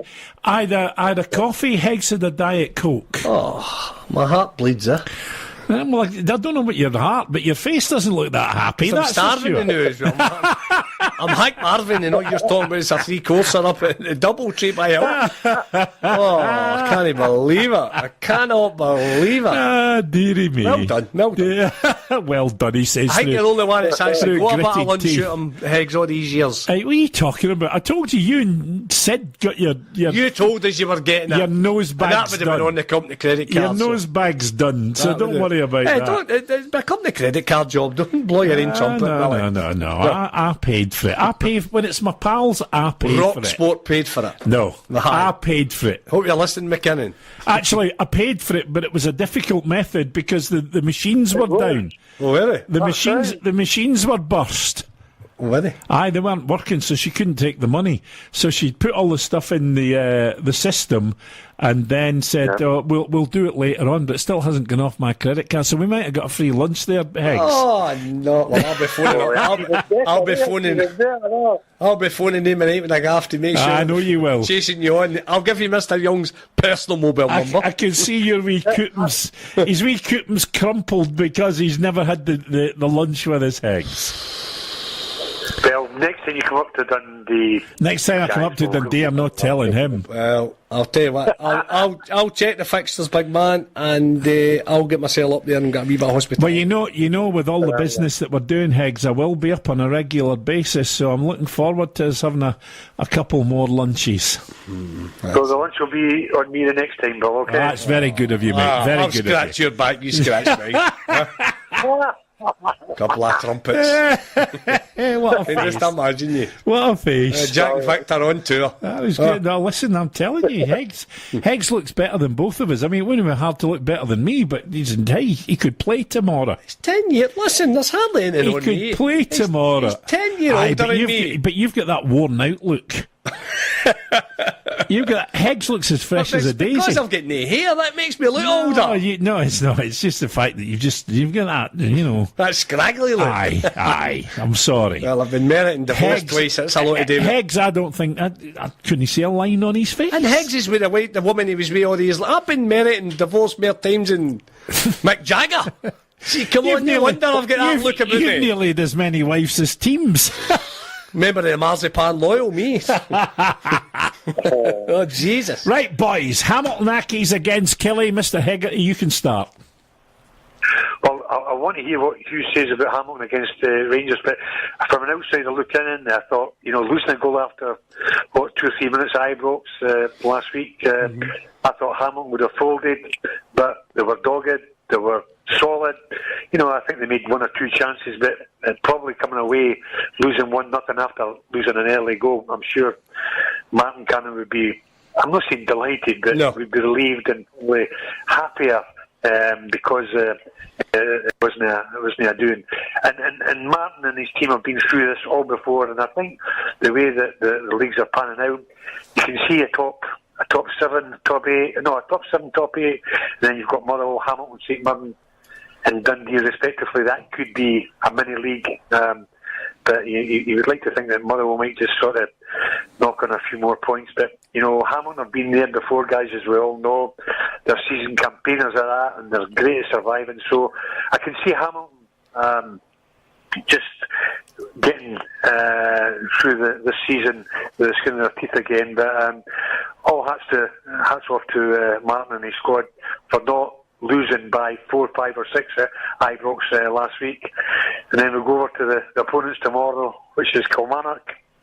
Well, what can you say about Kilmarnock? They spoke about it on numerous occasions, just getting better and better, and they were top of the league for a couple of days. And TV Clark, listening to him about beating Dundee last week 3-1. He was very complimentary towards his team. Doesn't get too high, doesn't get too low. Has a team that everyone knows their job in hand, and I think he plays most importantly to the strength of his team. His players know what they're good at, they do what they're good at, and what happens is they're like Livingston. I think they've grown in stature, they've grown in confidence, and rightly so, because the number of the points they've got on the board halfway through the season. And I just think it's onwards and upwards for Stevie Clark and his men. Yeah, I was at a game last week, Bill. You know that, and Accies is never an easy place to go and win. You've got to go and earn the right to win the game, and I'm pretty sure that Kilmarnock will fancy their chances, kind of like for light on the park situation. Yeah. But Killie are on a good run again. They've kicked on after losing. 3 wins, a draw, and a loss in the last 5. You can't argue with that. Well, really. I think they've probably dusted themselves down after losing 5 at Celtic Park, which was sore. But when you look at the pace they've got, especially Brophy getting in behind, I think Hamilton, as well with Greg Stewart, how creative he is. Steve Clark saying that he will see out the season at Killie on this loan move, Greg Stewart. Right, well, there you go. That's a bonus, isn't it? Burkey doing his bit on the right, keeping young Mackenzie out, middle of the park anchor with Power and Dicker. Big Broadfoot back in, stabilising the centre back, and the big goalie doing his stuff, O'Donnell at right back. It's many a year if we sat here and probably named the Killie team on a Friday night. Yeah. We'd be wondering who'd be playing, because he'd be chopping and changing that much. So, suddenly now the team's picking itself. The manager is just doing, obviously, a magnificent job. Yeah, Hamilton were dogged last week. Rangers were woeful, as Rangers go. They had the ball, Paul, but the end product, the finishing quality cross, I know he said there was 30-odd crosses and 20-odd corners, I think it was, or whatever, but there was hardly any quality, Paul, that got whipped in where you'd expect Big Laugh to get on the end there. I think they missed Morelos, but that's another story. But I just think that Hamilton will always be there or thereabouts in the bottom 2 or 3. There's no doubt about that. You know, and their goal is to stay in the league again. With the fact that Dundee and St Mirren are so bad, it's going to just be a flip of the coin anyway around there at the bottom down there. Who's going up, who's no, who's finishing bottom, who's finishing runners up to the bottom. So I just think Hamilton will go and fight and do their normal thing. Looking forward to them going to go at the game. Tickets have just been confirmed by Mr McCabe. Thanks very much for that. So again, a couple of ex teams of mine, old teams of mine. I like going back, see some old faces and get a bit of banter. But I just think the quality, and I just think the prize is bigger for Kilmarnock than it is for Hamilton. I've got to say that. The fact that they're running their own. This is an exceptional season Kilmarnock are getting here. And yeah, they've had a blip at Celtic Park, Bill, but they've bounced back. With the quality of Greg Stewart right now, he's just on fire, and I think he can create things for Kilmarnock all day long tomorrow. Right, this will not help Accies in the immediate future. They've got to get through the fixtures for Christmas and New Year, but they've said that they're going to go after Greg Tansey come the window, and I just wondered how you thought that was as a signing. Where is he at the moment? Is he at Inverness, or is he down south? He's at Aberdeen. Oh, he's at Aberdeen? Yeah, he's at Aberdeen. Oh, he went there and got injured and couldn't get back in. Yeah, well... And Hamilton want to take him on loan? They haven't said whether it's on loan. They've just said that they're targeting him for the window, when the window opens. I would think that would be a loan job, especially the fact that they need personnel. They need a wee bit of quality coming in. It's whether Tansey wants to make that move and come down and play for 6 months down in the Central Belt. He went with a big reputation. McInnes always quite fancied him. Came in and got a bad injury at the start of the season or the back end of last year when they signed him, whenever. But he's, you know, that's a big risk bringing somebody in that's no played either, Bill. So I don't really see where Canning would have this vision of going to get Tansey, and that would be his only signing. So anything helps. If he's better than what you've got, you bring him in. But I don't know if that would come to fruition or not. And whether McInnes could afford as a squad player to let him go. So I don't know. Heck, so what's your thoughts? Because you're up there and you've got your finger on the pulse with the things in the North East. I mean, what's your thinking with the possibility of Tansey to Accies? Well, if I was Tansey, and obviously, you know, he's out of the picture just now because Aberdeen are doing so well, you know, why not go down to Hamilton, you know, for the 6 months? Because I must admit, you know, I'm a great believer, like guys like Greg Tansey, who's an experienced guy, and he's been up, you know, in Scotland for a good number of years now because of Inverness and going to Aberdeen and what have you. I think, you know, these players know the league. They know what it's all about. See, when you get loan players from the lower divisions and down south, I think a lot of times it's a real culture shock because they don't realise how physical, how quick the game is, and the game is fairly pacey. Boy Tansey knows the game inside out in regards to Scottish football. I think that would be a good signing for Martin Canning, if that's a fact. But there has been rumours up here that there's possibly going down to the Central Belt, but whether he wants to go or wants to fight for his place in Aberdeen remains to be seen. But if you're out of the equation, if it was me personally, you want to play. And, you know, sometimes when you go to another club for the short period of time, you know, you get a sort of a rejuvenation of your career. You start to sort of perk up a bit. And if you're playing on a regular basis and you're playing reasonably well, albeit it's in a team that's in the lower echelons of the league, you know, I think it would be a decent move, especially for Martin Canning. But that really depends if Greg wants to go to Hamilton or not. But I think that would be a good move for Accies because he knows the ropes, he knows the way Scottish football is, and I think that's the most important thing that any manager can get from these loan signing players, especially in the January window. All right. You want to give us some numbers, Mr. Burns? Yeah, I'm going to give you Kelly 2, Hamilton 1. Paul? Exactly the same, Bill. Exactly the same. 2-1 Kilmarnock. 2-0 for me, Kelly. 2-0 Kelly. Yeah, I can't see Kelly losing. No, they've got too much to play for. December's massive. For them to stay in, they've got to stay in and they've got to go. That's when you look at that now, when you see Kelly going to Hamilton, you would say, that's a result that in the years going by you go, don't know. See tomorrow, I think that's nailed on. Kelly to go and win there. That's like a big team going and winning there. You know, Rangers go there, Celtic go there, Aberdeen go there, Hearts possibly you would fancy them. Now you've got to fancy Kelly to go and win on the road really anywhere. Okay, they take a pounding at Celtic Park, but I think Kelly, the way they play, and the way they set up, can counter-attack with pace, get in behind, and expect to win that tomorrow. Yeah, no. You said an interesting thing there about Kilmarnock just before he came on there again. You know, the reaction that Kilmarnock got from the Celtic game. See, Kilmarnock are fold. They probably lost the next couple of games. I know, a wee bad run. Because you've got a manager who's great at his job and he knows his players inside out. Hugh had says the reaction and the response that Kilmarnock got from the drubbing at Celtic Park to the game against Dundee, winning 3-1, and obviously having tomorrow.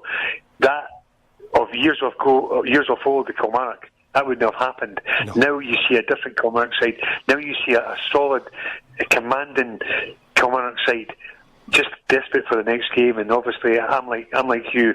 I think Kilmarnock will win tomorrow at New York West Park. If you look at the next few fixtures for Kelly, they've probably got one of the best Decembers that you could possibly have. Where does it go after? You've got Hamilton tomorrow, Motherwell at Fir Park Boxing on the 26th. On the 29th, they've then got St Mirren at home.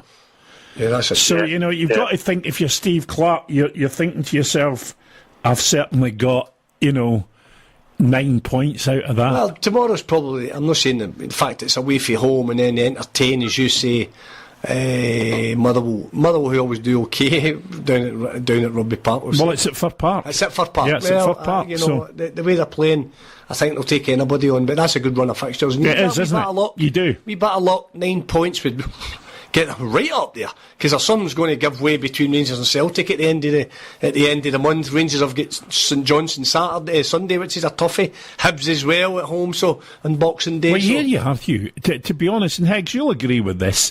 It really doesn't matter about Kelly in terms of if Kelly can get 9 points. Rangers and Celtic, they're still going to feel Kilmarnock's breathing down their neck, and that's the important thing, and that then puts pressure on both Rangers and Celtic. Yeah.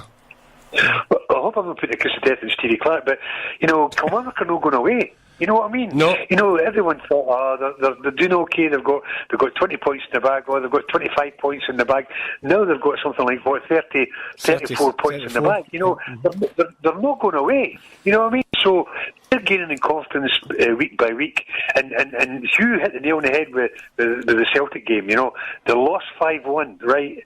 Now most teams would have taken a real dun and maybe got back into form immediately. Kilmarnock got back into form and got back into winning ways immediately against Dundee at Rugby Park 3-1. They are not going away, because if you notice what Kilmarnock were like at the tail end of last season, they just carried on from strength to strength and actually improved from last year, because they're now third in the league. And as everyone knows, the last couple of weeks they've been top of the league for 2 days, and obviously then Celtic and Rangers have taken over because they've had fixtures, but they're not going away. And that's what I like about Stevie Clarke and his squad. They know how good they are. They know how good the players are, and most importantly, he knows that they're playing to their strengths, and he's not asking them to do anything they can't do, because everyone is playing to their strengths, and that's why Aberdeen are third in the league, Kilmarnock are third in the league. Yep, you're absolutely right. Listen, there's an interesting one coming up next, because Livy have already taken points off Hibs, of course, but Hibs at home on the back of that result against Celtic, but then a poor performance against Rangers. Having said that, maybe I'm doing them down a wee bit because Rangers were so good midweek, but they invite Livingston. Livingston are the new Partick Thistle for me. Whenever they need a result, they seem to get it. And I don't think Livy are still getting the praise and the acclaim and the plaudits that they're due. Right. But it's an interesting fixture tomorrow, Hugh, because, Hibs have got to get back on track again. And Livy are not under any pressure. They don't feel under any pressure. They don't play as if they're under any pressure. Every point's a bonus for them. Livingston put the ball in the box, and if you score goals, you've got to get the ball in the box, and that's what they do. Boy, Dolly Menga. has just been flying up front. You know, they're well marshalled at the back with the boy Lithgow. Right through their team, they've got pace as well. Lolis has got to sell in the team, and one or two other players there. So I think when the manager came in to start the season, he says, "Listen, he says, don't be fooled here. We want to add a wee bit of craft to what already's been built here." So team spirit all together, fire in the belly. You win together, you lose together. They're big, they're strong boys. And big boy Declan Gallagher as well, who I'm always going on about. There's a move in him. There must be teams watching that big kid doing his stuff up and down the right hand side. So I think all the pressure's on Hibs tomorrow. I think on the back of, Celtic, I don't think it'll be as bad again as what we watched on Sunday. I think it might have been a bit, maybe just a bit. I don't know, a bit of a false dawn that Hibs beat Celtic as easy, and then they were very flat against Rangers. Nothing happening up front. Canberra was quiet against Rangers, so was He's not had a great season. No, he's not. He scored against Celtic last week, and I think he did. He scored. That was his first goal in months. So. Well, there you are. And I don't think Hibs are playing that well.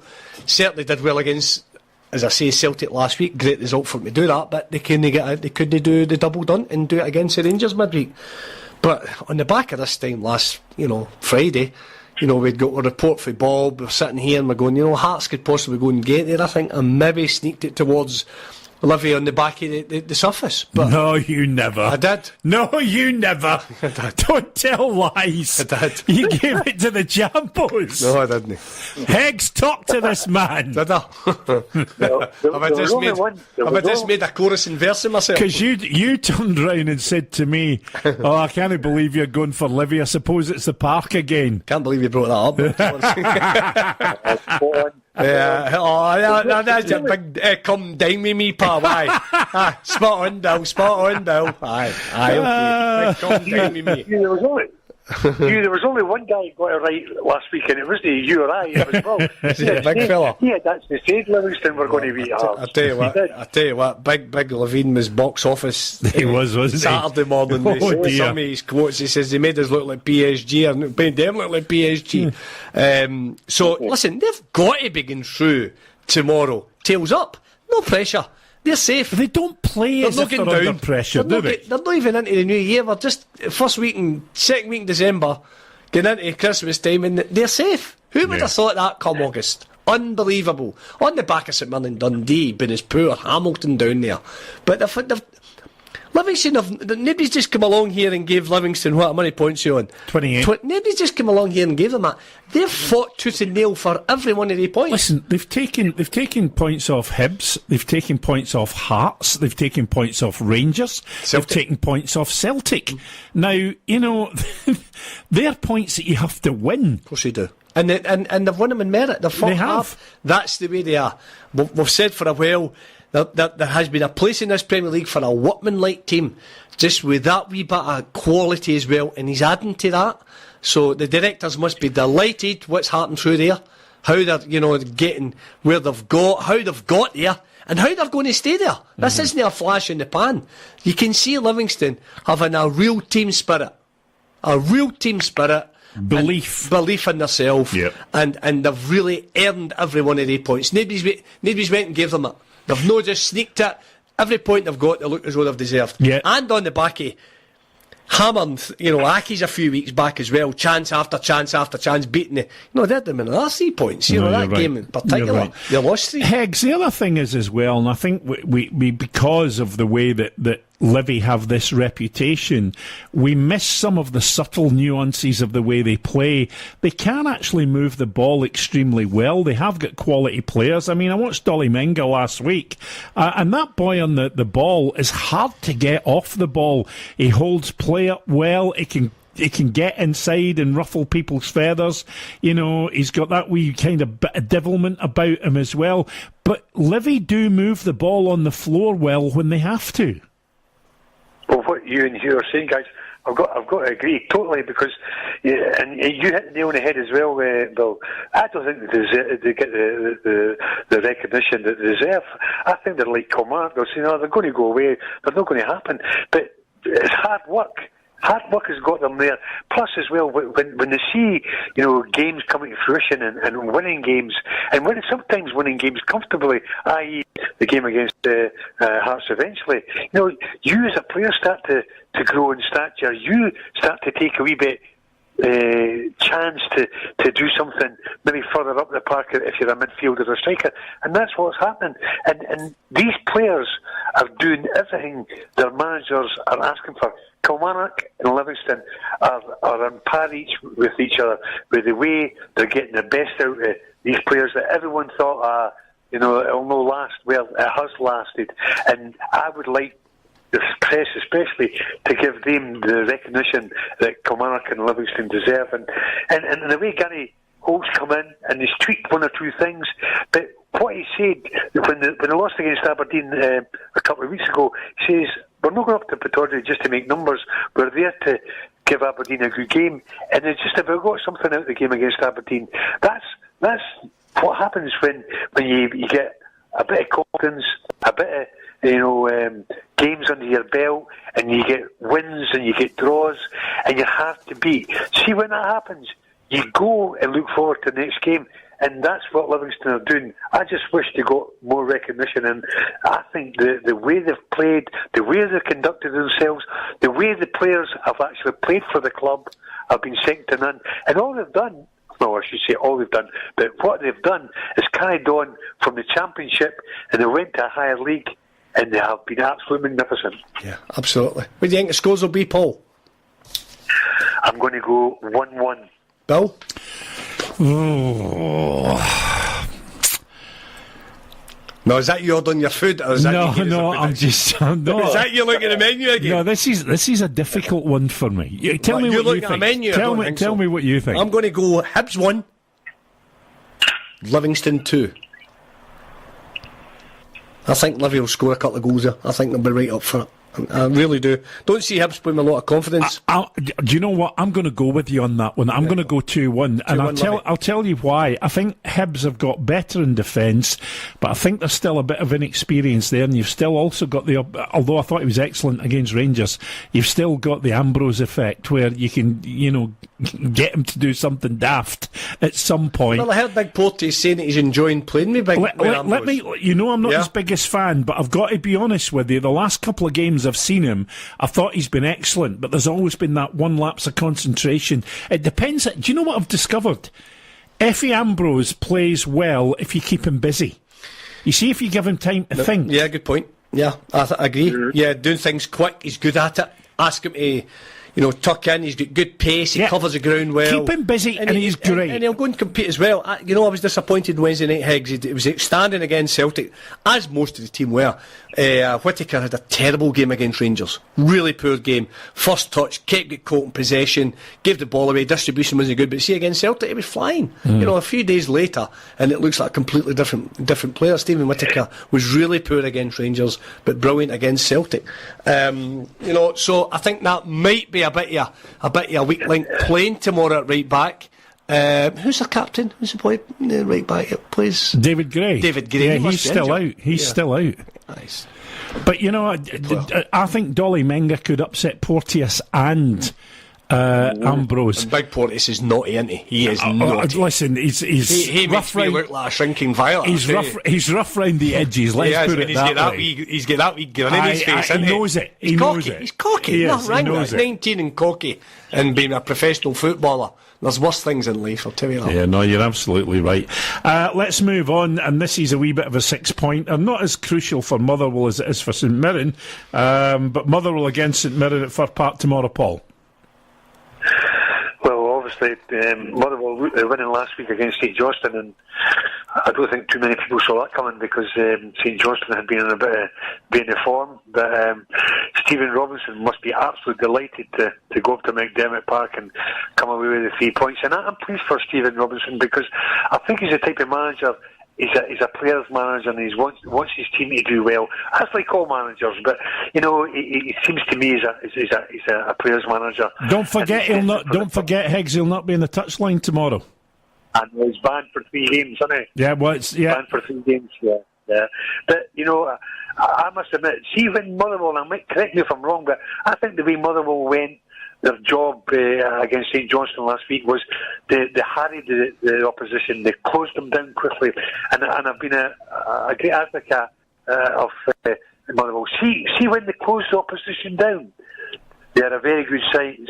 When they allow other teams to play and let the ball stroked about in their half, and obviously further up the park, then there's a problem. So I think Motherwell have got to do what they do best, is hustle and bustle and make it difficult for the opposition. To me, I think the result against St Johnstone is a real plus for Motherwell, and I think they'll go to, or obviously go to Fir Park tomorrow, playing against St Mirren, and I think they'll win, because St Mirren are like Dundee. You don't know what you're going to get next. There are highs and lows, and I think Oran Kearney is probably like Jim McIntyre at the present time, probably doesn't know his best team. Losing to Aberdeen last week 2-1, I think it was the manner they lost the goals that Oran Kearney is upset about.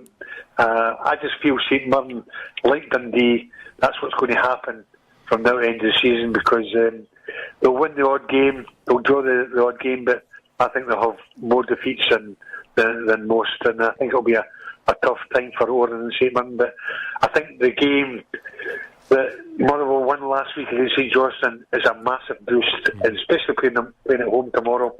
I think they want to appease their fans and get the 3 points in the bag, and I think they will. I think you're right, Higgs. Bill and I spoke Monday night. I think it was really a free hit for Motherwell going to Celtic Park, because it was. Their bread and butter are beating teams round about them, and that was a magnificent result, especially how well St Johnstone have been going. I honestly, again, I can't see St Mirren going and beating them tomorrow. I think he'll be in about them. He's made those changes on the strength of them getting that magnificent result at McDermott to rest them for the St Mirren game. It's been noted. Everybody knows that's what he done. So he made no bones about it. He said that this is a more important game than the Celtic game. Well, if these players come in who did really well at St Johnstone last week and go in tomorrow tails up, then I can only see a Motherwell win. I think they've got better players than St Mirren. St Mirren did okay, got themselves into it against Aberdeen last week. Cosgrove got their second winner. Again, I didn't really see pre-match last week. I think we're right in saying we thought Aberdeen would have been good enough to go and get that win at St Mirren. So it's where St Mirren go. It's just hard game. There's no easy games, but when you're down there, they become doubly difficult. And I can't honestly see St Mirren being strong enough, even mentally, to go and feel as if they can go and get a result at Fir Park tomorrow. On the back of the last week's result, on the back of players being rested, all these top players back tomorrow, I can see a convincing win for Motherwell tomorrow, Bill. Guys, what goes through your head when you look at Oran Kearney and you look and he sits back and looks at the position he's in, where he's got a big squad? He knows he needs to clear out at least 6-7 players. Possibly, yeah. Come the January window, but he knows he also has to get players in to increase the quality of the squad. But, you get to this point, you've got a load of fixtures, fixture after fixture after fixture, and you sit back and reflect and you think, I'm sitting bottom of the table. There's a real fight on here. This is my first full-time gig in a country that I've never managed in before. I mean, what goes through your head? Well, it's a big ask, Paul. It's a young manager, inexperienced, got good backroom boys round about him. But again, I was at during the week watching the game, and we were talking about how well he's equipped at the backroom. With Chipper there, and that's Brian Smith, Brian Rice for him that doesn't know, Gus and Jimmy Nick there now. And something, take Oran Kearney out of that. And that's still quite a strong backroom staff that could be, more than capable of taking the reins. And again, I still don't understand. But the buck stops with Oran Kearney. Yeah, but the appointment was made by the board, and they made that. They made an absolute balls up. The Stubbs one, who should never have got it, in front of one or two candidates that we thought were stronger, and they've done the same thing again. They've got rid of a manager who wasn't doing it to bring in a young manager, a part-time school teacher. I keep saying it, and it sounds cheap the way I say it, but it is. A full-time school teacher, a part-time football manager was the way it was. Yeah, basically. But you know what I meant. He's at Ireland. He's coaching in Ireland. Never been a full-time manager. I don't think he was ever a full-time player. He's came to a big club to keep them in the league, and I think you've got to get it right after the Stubbs one. And again, it's the same thing we talk about every Friday with him. I think it's all about managers. You've got to have a good manager, Bill. You've got to have a good manager. I'm not saying the boy hasn't got it, but you've asked the boy to hit the ground running, and I think that's a big ask, asking a kid to come from a part-time club in Ireland to keep a team up who have just came up and had the bombshell of losing Jack Ross, bringing in Stubbs, no working out, moving Stubbs on, and bringing Oran Kearney in. And I think a lot of people at St Mirren, the fans especially, must be wondering who made that call twice. Prior to the changes of the managers of St Mirren and Livingston, the two teams coming up from the Championship last year, me as an ex-pro, you would have thought St Mirren would have been where Livingston are, and Livingston where St Mirren are, but it's been the opposite, because St Mirren have lost Jack Ross and obviously appointed Alan Stubbs and people like that. But see when you're at the bottom of the league, guys like Dundee and like St Mirren, see a manager probably doesn't know his best team. Mm-hmm. He doesn't probably know who to trust for the game on the Saturday. And see, when that happens, you chop and change. You make changes. Well, there you sometimes are. For the sake of just to freshen up. Paul, you've nailed it. You've said about manager not knowing his best teams. Livingston have came up as a team through the leagues as a team. St Mirren's like a jigsaw. You've got players there that Oran Kearney will know, like, that Stubbs brought in and what have you. It's a jigsaw you've got, trying to fix it and trying to get it together, where Livingston have automatically come through those two divisions. They've tweaked it here and brought it. Yeah, but let's not forget that Livy have been through a very similar situation, management-wise, to St Mirren.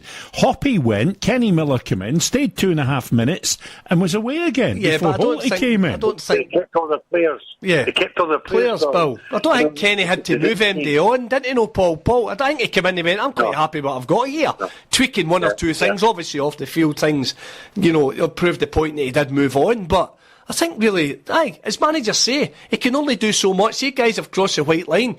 See, when you've got a squad that know that and they will work for one another, you can see a togetherness about Livingston. But you saw that with St Mirren in the first game that he took over against Celtic. Yeah, I know. And it just never, And they played okay against Rangers as well. The late goal. But you get a situation where you think to yourself, and Lenny nailed it the other week when he came off, and you could see the frustration. Mm-hmm. There was no great joy in his voice when they beat Celtic. He said, I'm fed up. He said, I don't know why we can play like this today, and we haven't been playing like this for the last 8 games or whatever it is. He said, and I don't know if they're going to play like this against Rangers. Yeah. Well, listen, Bill, if St Mirren have got real ability in the squad, right, they'll know where they are in the league. They're not there. They should be up the league. They would have been up the league. But as you say, the league never lies. It doesn't lie. A quality.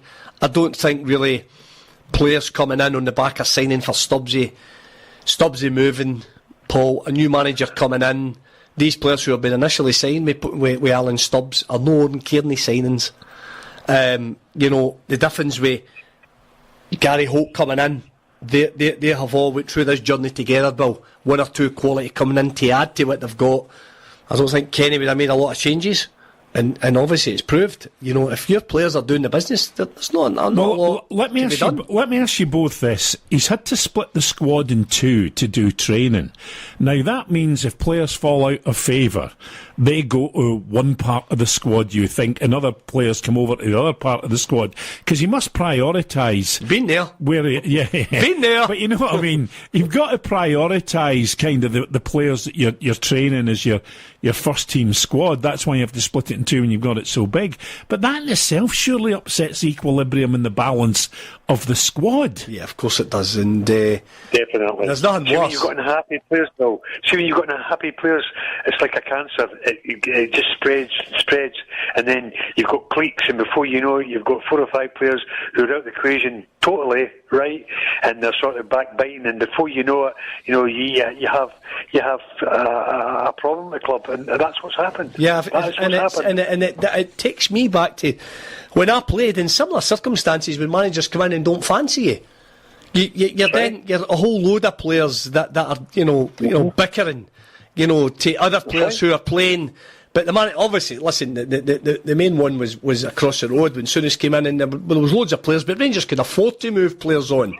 The biggest. But to be fair to you, and I'm not usually very fair to you, there was a number of players that Souness then decided he didn't fancy. No, but the biggest custard pie, and me, John McDonald, we'll laugh about this quite regular, Paul. It wasn't the fact that it was hard enough, being left out the first team. But I remember Walter coming to say to me, as other players he had as well, listen, see when you come in the morning, just go left, just go up to the away dressing room. You couldn't even get changed in the first team dressing room. That's when you know when your arse is out the window. You know what I mean?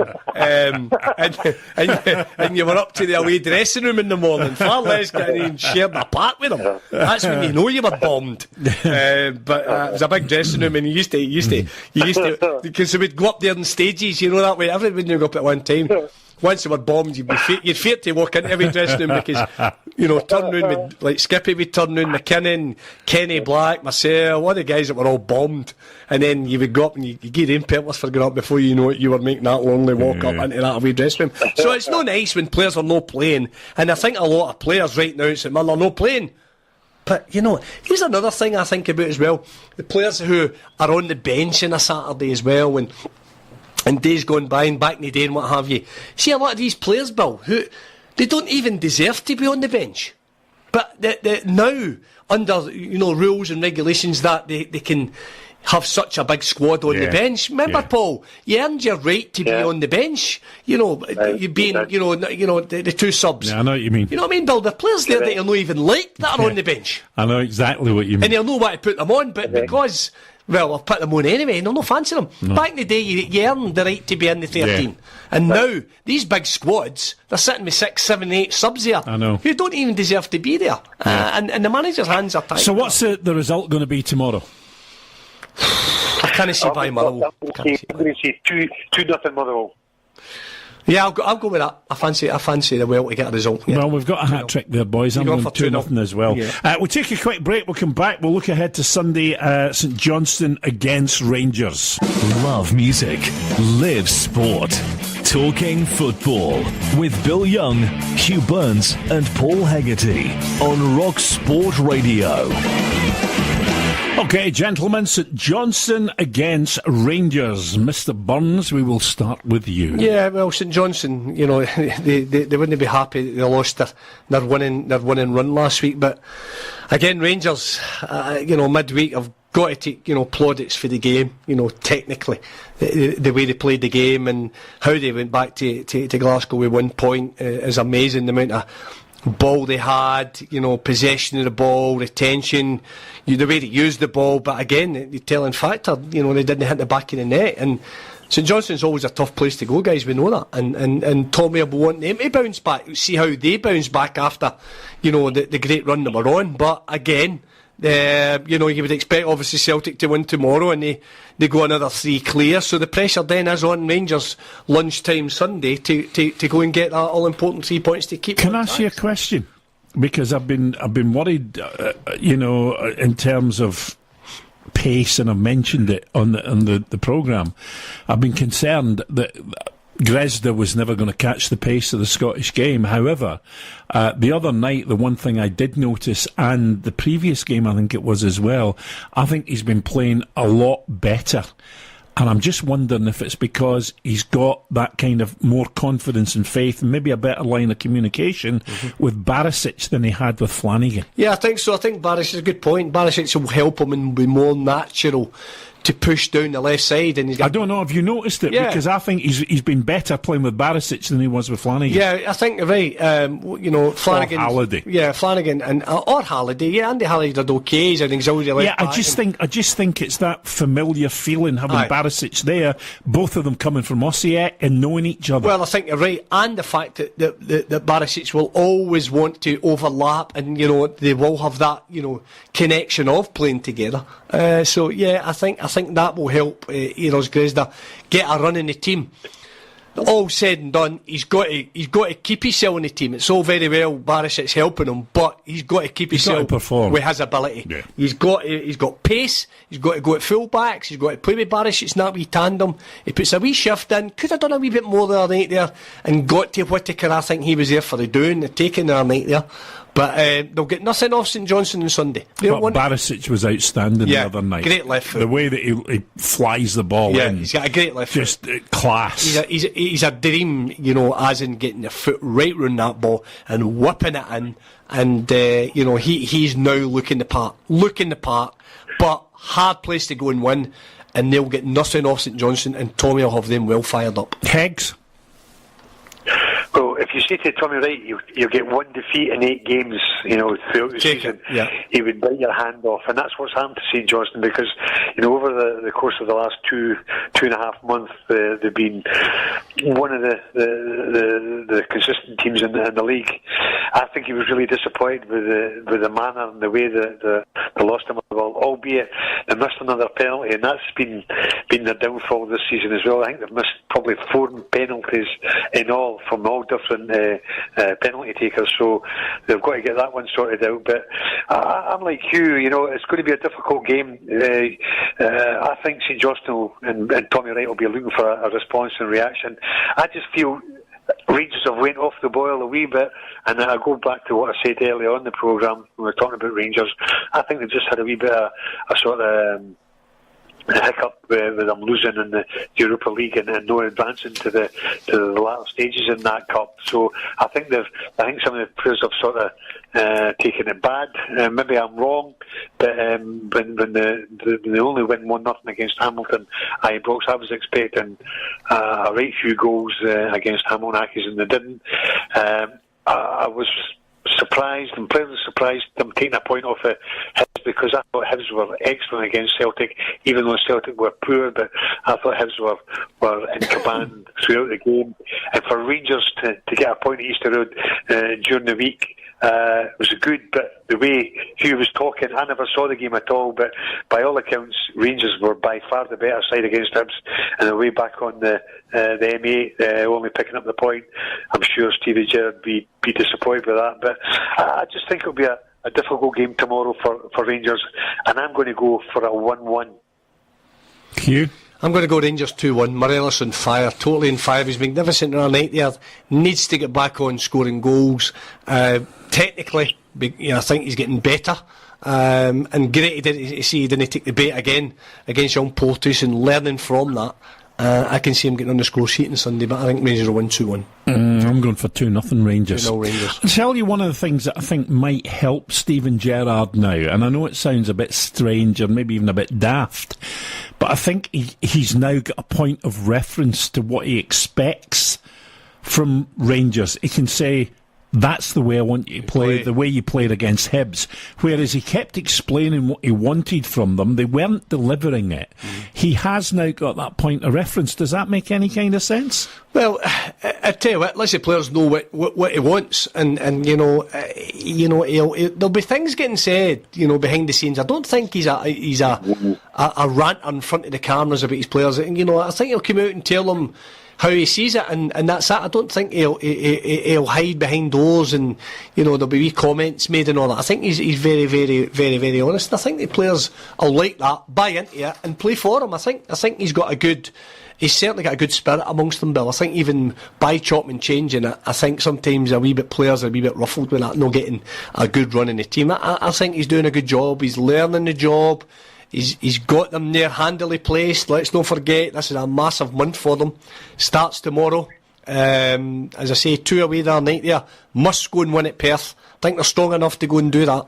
And I think that deep down, he'll be happy where he is, but could have been a wee bit happier. Hence, one or two results have slipped through the net. Heggs, just to wrap up tonight, I want to come back to you and just ask you about your thoughts because of the change in ownership now at Dundee United. I'm just wondering what the general consensus is and what the buzz round the city's been in terms of Mr. Ogren taking over. Well, I'm like most of the fans, not sure what's going to happen, because we spoke about it on Wednesday, didn't we, Bill, regarding that, because we had an idea that it was going to be changing the guard. I'm not sure. I'll be interested to see what the thought is, how much money they're going to put into the club, are they going to keep the same sort of way the club's run, or are they going to keep the manager? I hope they do keep Robbie Nielsen, but it'll be interesting to see what they think and what they say. But I'm like most fans, I really don't know what's going on behind the scene, albeit I do hospitality every second week or every home game. I'm like you, Hugh and Bill, I don't really know what's going to happen. Time will tell, but you just got to give them opportunity to see how they take on the club. I just feel that if they can put a bit of revenue into the club and obviously give the manager a bit of leeway and a bit of money to sort of try and strengthen his squad, albeit. But the most important thing for Dundee United this year is to get in the Premiership, because if they have another year in the Championship, it's going to get tougher and tougher. I hear that he isn't the original American that they were talking about when it was mooted, last season, that American might come in. So it's going to be interesting times. And just to finish off tonight, Burnsy boy, I'm going to put you out your misery. Yeah. We never had lunch. I had a cup of Earl Grey tea and Heggs had a Coke. Can't believe I took a bait. And we just sat and chewed the fat for a couple of hours. So you're a right miserable sort. Well, but we did have quite a long conversation on how we were going to wind you up about it tonight. Well, have wound me up. I took the bait, and Merry Christmas to you two trumpets. Anyway, I hope Santa's good to you, big guy. So remember, get to bed early Monday night. And best behaviour. And to yourself, Bill, have a Merry Christmas. I'll see you on Monday, you bampot. I saw you, Bill. Forgot about that. I'll see you in Murdo. Cheers, thanks, Paul. Cheers, Merry Christmas to you, mate. Cheers, thanks again. Cheers, bye-bye. There we go. I forgot about Monday. No, I couldn't keep it up. I had to tell you about that. We never had the lunch. We just, that's true. We just had a cup of tea, and he had. Why did you not eat? We were both pushed for time. He had to go and pick up because the time I met Heggs, it was about 1:30. Sorry, you described it well. I met him about 20 to 1, and I had to be gone by about 1:30, but I left at 1:45 to get back here. And Heggs had to go and pick up his other grandchild from wherever they were, nursery or school or something. Saying a description of the meal sounded nice. We had it off to a tea, the pair of us. Brilliant. We just decided we were going to wind you up, because I said we'll wind him up. He'll hate it. But the next time I go, son, I'll give you a call and we'll go up and see Heggy baby. Very nice. And sort it out. Have a great weekend. Yeah, Speak same to yourself. you on Monday. That's it for us tonight. Don't forget Bill Kilgour, John Redmond, just the juniors coming up, and they'll keep you company until 8 o'clock tonight. Can I just remind you, if you want to watch the programme back, it's available on YouTube, it's available on Twitter, it's available on Facebook. Love music, live sport. Talking football with Bill Young, Hugh Burns and Paul Hegarty on Rock Sport Radio.